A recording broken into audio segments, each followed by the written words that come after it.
Hello guys, today I'm going to show you how to get your game exported to itch.io and let it be runnable in the browser without having to download it separately. This is the project I'm going to use. Really simple. Just add down nodes. This is the code for it. Really simple. The few things to take into consideration is that the web export we're going to use will be quite limited. I'll talk about the limitations later, but the renderer that the web export will use is the compatibility one. So I suggest you to at least try your game with this compatibility renderer before exporting, because you might find some issues if you use the modern features of the forward plus renderer.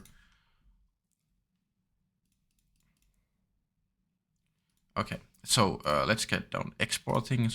Add a new export preset. It's gonna be web, and you can see I don't have the new export templates quite yet, so I'm gonna download and install them.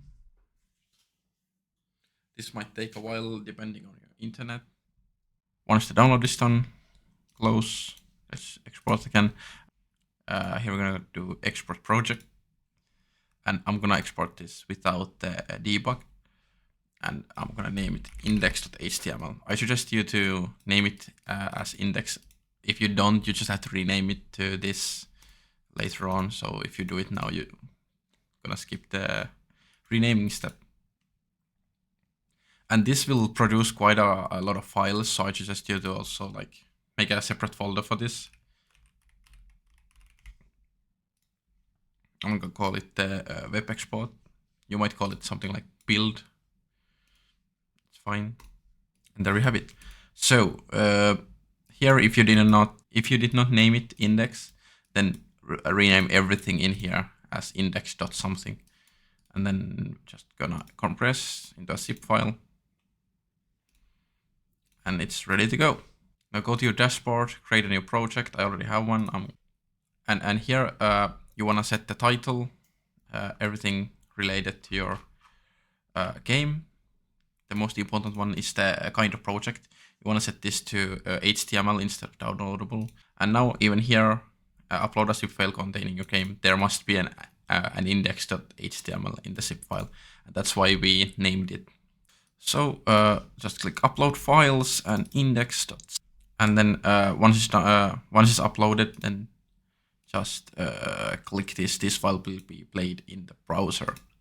One thing to note is that even though you set this as HTML, you are still allowed to upload other files. So if you want to have an executable for Windows, you can upload it here, and it will be a downloadable. And then a few things from the frame options. I usually add at least a full screen button, and I usually also do this so the game starts running automatically once the page is loading. And this full screen button, I think it's good because full screen is kind of wonky when you do it from Godot. It's one of the limitations I'll get. I talk about later. Then I'm gonna view it, and now we can see our game load. And this is the full screen button provided by itch.io. So my game doesn't have any full screen functionality, but I can still click here. It's full screen.